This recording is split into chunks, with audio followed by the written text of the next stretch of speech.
Ms. Citron, how are you? I'm good, Mr. Kabore. How are you? I'm good. So I'm going to talk about the lesson that I saw this morning.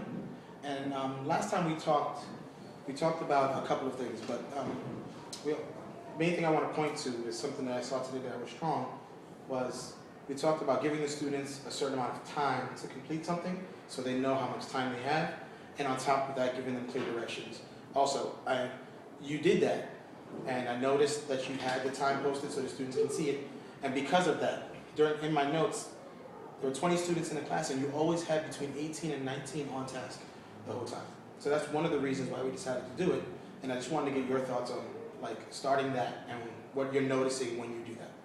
I think I've noticed a lot of results, mostly when it's short time intervals. Like if I say, okay, you guys have 10 minutes to finish this, then it kind of dissolves into chaos. But if I give them like a concrete task, say, okay, you have 3 minutes to write this, you have 4 minutes to do this, then I've noticed huge change in on-task percentage and just them being quiet and focused.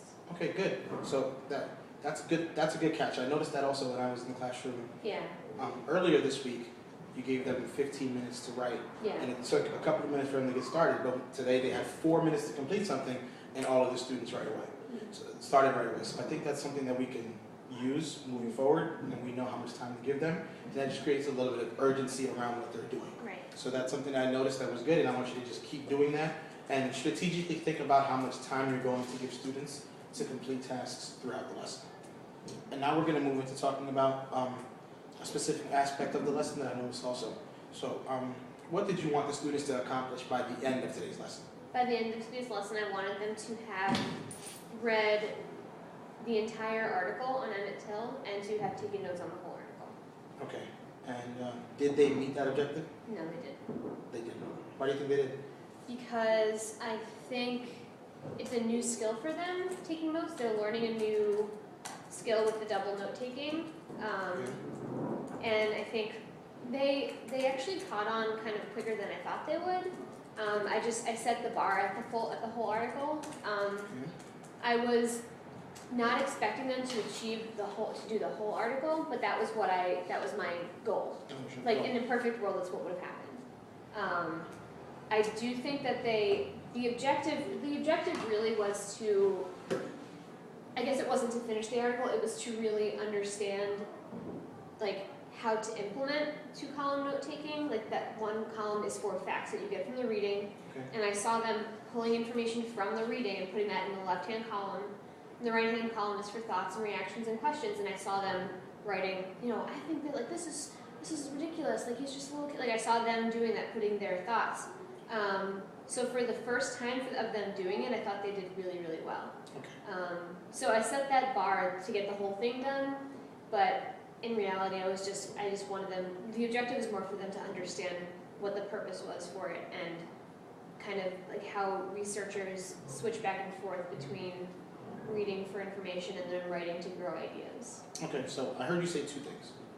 The objective was to get through the entire article and take the notes, and then you kind of backtracked a little bit and you said, well, to start the process of taking notes. Mm-hmm. And that's really the objective that you wrote, was to use the note-taking strategies to help us gather information for our research project. So one thing, I'm going to give you instructional standards. I don't know if you've seen those yet, the Mastery Instructional Standards. Mm-hmm. So if your objective has to be something that they can complete today, that they can master today. So if the objective was to use the note-taking strategies and you feel like they met that objective, then I wouldn't worry so much about getting through the entire article.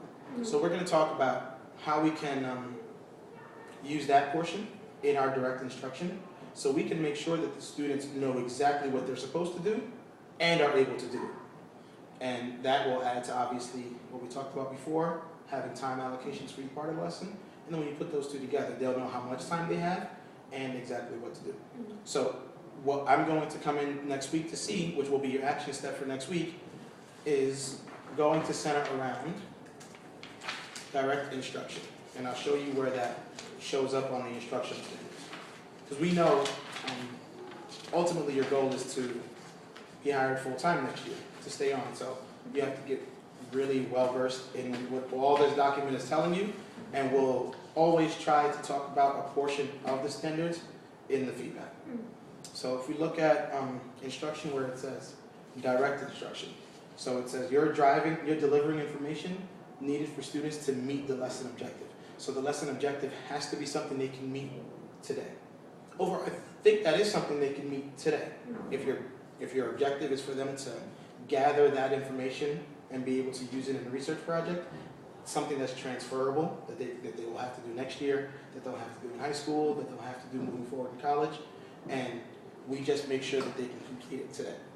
So thinking about direct instruction, I'm going to use 2 things that you said in the lesson, and then we're going to practice a little bit how you can present that to students so you know, so they know exactly what they're expected to do. And so there's one thing you said. You said we don't write everything out of the text. We only write the most important parts of the paragraph or passage. So when you say that to the students, that's perfect. That's a strategy they're using. I'm not writing everything. I'm just writing the most important part. We're going to model for them how to do that. So I know you brought the passage, right? Is the passage in here? Yes.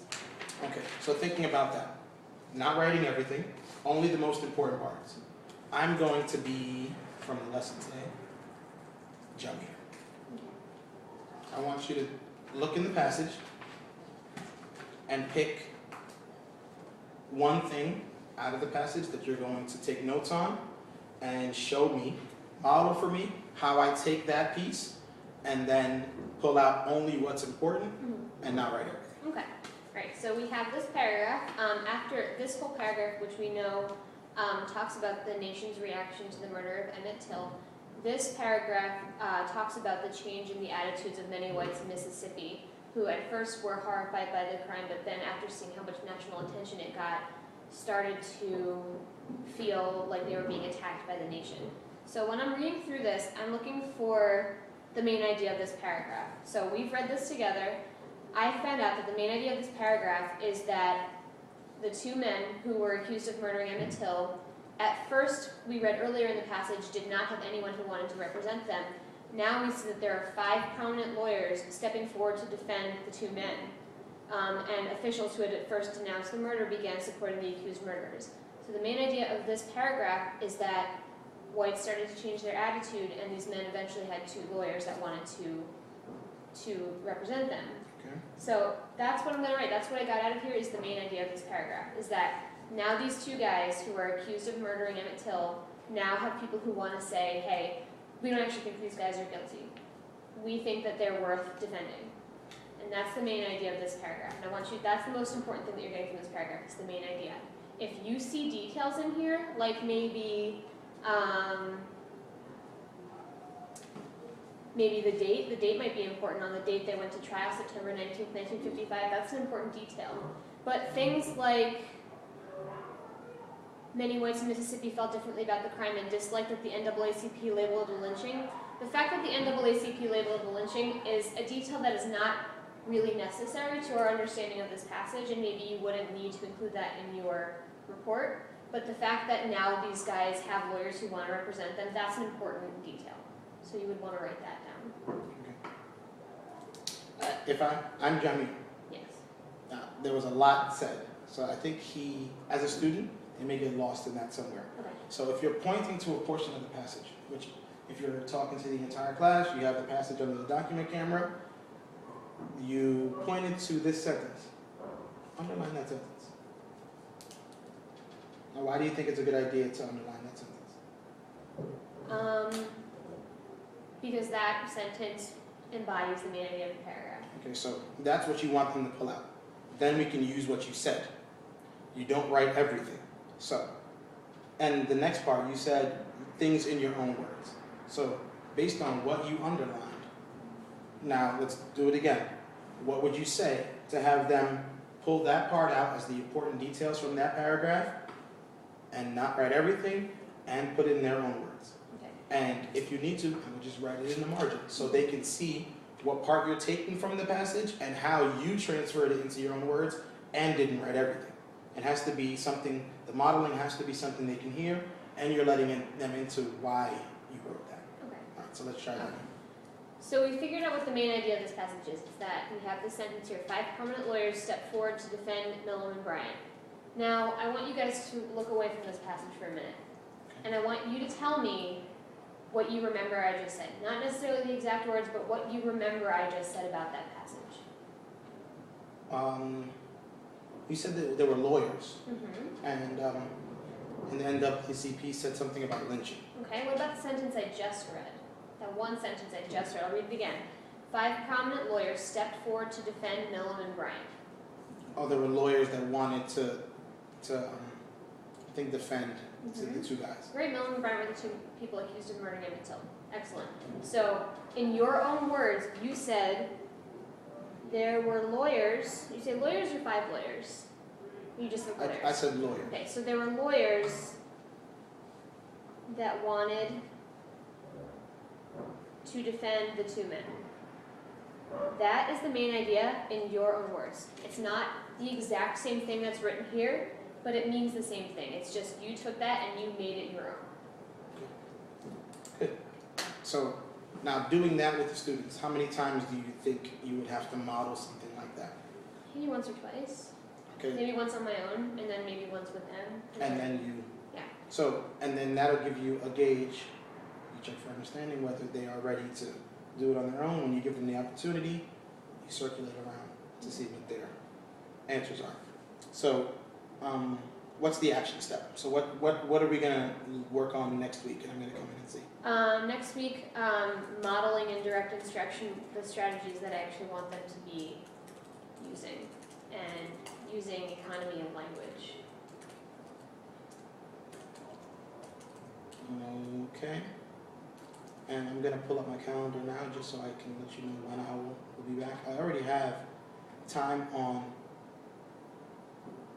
6:02 writing, right? That was the class for today? Yeah, yep. Right, so, first thing Monday morning at 8 a.m. I will be in to take a look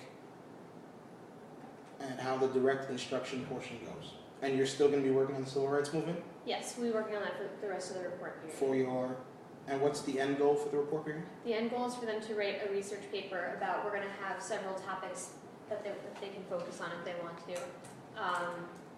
and having them read text that is trying to find text on their reading level is really difficult. Okay. So finding stuff that may be a little challenging for them, but going through it as a class, and then having several pieces of text for each topic, and then saying, okay, pick one of these topics that you would like to focus on, and they're going to write a research report, basically teaching their reader about their topic. So if their topic is the Montgomery bus boycotts, they would research the events in that, how it started, how it progressed, who was involved, and then they would write a paper teaching someone about Montgomery bus boycotts.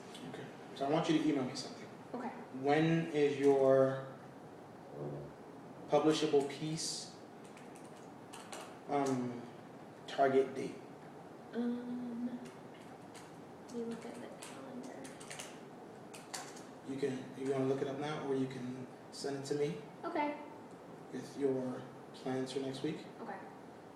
So then when we sit down on Monday, after I've taken a look at the direct instruction, we'll know when the publishable piece target date is, and then we can plan moving forward how we can make sure that the pieces are published by that date Okay. as the report period comes to an end. All right, do you have any questions or concerns? Nope. Okay.